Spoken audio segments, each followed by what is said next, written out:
एक बहुत ही अच्छी अपॉर्चुनिटी आप लोग को मिली है कि जो भी स्टूडेंट पोस्ट मैट्रिक स्कॉलरशिप में उनका गलती से स्किप हो गया था, वो अप्लाई नहीं कर पाए थे, या वैसे स्टूडेंट जिनका अप्लाई तो हुआ था लेकिन किसी कारण से रिजेक्ट हो गया था, या फिर लास्ट तक उनका एप्लीकेशन आईडी और पासवर्ड नहीं आ पाया था, तो वैसे केस के अंदर में बिहार सरकार ने एक और मौका दी है आप लोग को।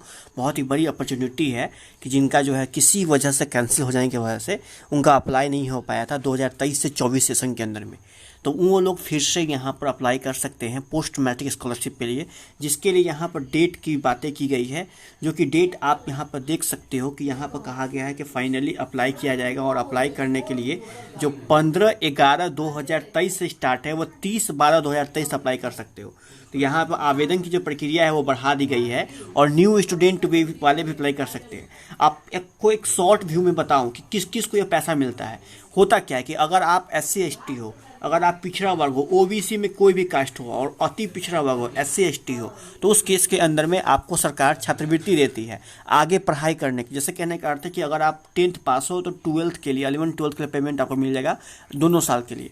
अगर 12th पास हो चुके हो तो 3 साल का जो आप करते हो कोर्स, यहाँ पर BA BSc BCom BCA BBA कोई भी कोर्स करो, बस बिहार सरकार से कर रहे हो तो आपको उसके अंदर में पेमेंट दिया जाएगा।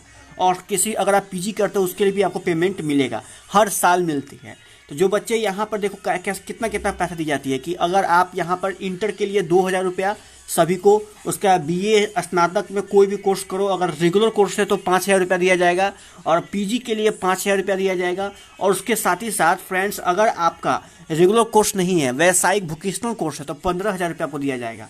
और अगर आप डिप्लोमा कोर्स कर रहे हो तो आपको 10,000 रुपया दिया जाएगा, जो कि बातें यहाँ पर पहले ही बता दी गई है और इसी के अकॉर्डिंग यहाँ पर छात्रवृत्ति की राशि मिलती है।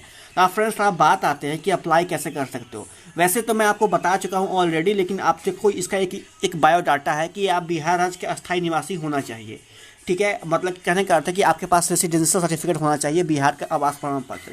दूसरा, आवेदक की जाति पिछड़ा वर्ग, अत्यंत पिछड़ा वर्ग ही होना चाहिए, मतलब कि आपको जाति प्रमाण पत्र भी आपको एक आपका रहना चाहिए। आपकी आय साल भर में 3 लाख से ज़्यादा नहीं होनी चाहिए, तो आपको आय प्रमाण पत्र भी बनवाना पड़ेगा जो कि 3 लाख से कम का हो। आवेदक राज्य के अंदर किसी भी सरकारी संस्थान, मान्यता प्राप्त गैर संस्थान से प्रवेशितर पाठ्यक्रम में अध्ययनरत हो, मतलब कि आप बिहार राज्य में पढ़ रहे हो तो बिहार राज्य से ही आपको ये सब कुछ चीज़ें, मतलब कि आप प्राइवेट पढ़ो या फिर गैर सरकारी पढ़ो फिर सरकारी पढ़ो, आपको बिहार राज्य के अंदर ही आपकी एडमिशन होनी चाहिए। ये सब कंडीशन फॉलो करता है तो ही आपको यहाँ पेमेंट दी जाएगी, जो अंतिम तिथि 30/12/2023 से पहले भी आई थी। अप्लाई कैसे करेंगे उसके लिए आप जाए, सबसे पहले जाना पड़ेगा आपको गूगल क्रोम पर। तो आप यहाँ पर आगे गूगल क्रोम के ऊपर आपको यहाँ पर लिखना पड़ेगा पोस्ट मैट्रिक स्कॉलरशिप अप्लाई 2023। ठीक है, तो आप इसको बस इसको लिख के आपको रखना है। जैसे कि अभी मैं आपको नेट ओपन करके मैं आपको दिखाई देता हूँ ताकि आप शॉर्ट व्यू में आपको पता चल जाए। आपको यहाँ पर डाल देना है पोस्ट मैट्रिक स्कॉलरशिप 2023। देखो यहाँ मैं डाल रहा हूँ 2023। ओबीसी और SC ST हो सबके लिए यहाँ पर अप्लाई करेगा। अप्लाई का अलग अलग लिंक आपको मिल रहा है पोस्ट मैट्रिक स्कॉलरशिप। यहाँ देखिए पहला लिंक मिल रहा है, ये SC ST स्टूडेंट के लिए है।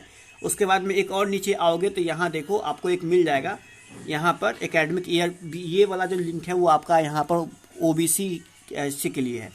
ये वेबसाइट पे पहुंचने के बाद में यहाँ पर अगर आप पहले से सब कुछ कर चुके हो तो यहाँ पर अपना वेरीफाई एप्लीकेशन स्टेटस कर सकते हो। अगर नहीं है तो कोई बात नहीं, नीचे आओगे तो नीचे यहाँ पर इस लिंक पर क्लिक कर लेना है, ओके कर लेना है। ये आपको नेक्स्ट वेबसाइट पर लेके चली जाएगी। उसके बाद में फिर यहाँ से आएगा कि आपको क्या करना है। आप इसके अंदर में सर्च करना चाहते हो न्यू स्टूडेंट, अगर आप पहले अप्लाई नहीं किए हुए तो न्यू स्टूडेंट पर करोगे, अगर किए हुए तो लॉगिन फॉर ऑलरेडी पर करोगे। तो न्यू पर करने के बाद में आपको एक बोनाफाइड बनवाना पड़ेगा फ्रेंड्स, बिना बोनाफाइड के नहीं होता है। तो पहले बोनाफाइड बनवा के रख लेना, अपने कॉलेज से ही बनता है। ये बोनाफाइड क्या होता है? एडमिशन का प्रूफ होता है, वो जिस कॉलेज में पढ़ रहे हो उसी कॉलेज का बनेगा। इसके बाद में सभी के सभी स्टेप कर रहा है, करने के लिए उस सबके सभी स्टेप करोगे। उनकी अभी डेट नहीं आया है, 15 से अप्लाई होने वाला है, इसलिए अभी नहीं हो रहा है। डेट आएगा तो आपको अप्लाई होना स्टार्ट हो जाएगा।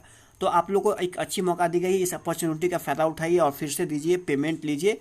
ठीक है, अगर आप देखिए जैसे करने का था 3 साल का कोर्स है आपका, 3 साल में फर्स्ट ईयर में पेमेंट मिल जाएगा, फिर सेकेंड ईयर फिर दोबारा अप्लाई करना पड़ेगा, फिर सेकेंड ईयर का पेमेंट मिलेगा उतना ही जितना मिला था, फिर थर्ड ईयर का पेमेंट मिलेगा। तो ऐसे आपको 3 साल तक पेमेंट मिलता रहेगा।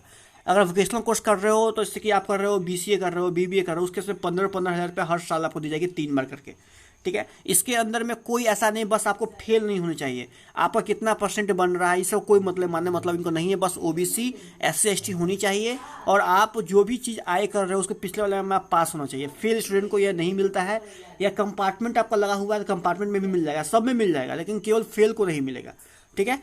परसेंट में कोई माने मतलब इसका नहीं है। Thank you so much video मानने के लिए। इसी अपडेट पाने के लिए आप चैनल को लाइक कर सकते हो, सब्सक्राइब कर सकते हो। बाय।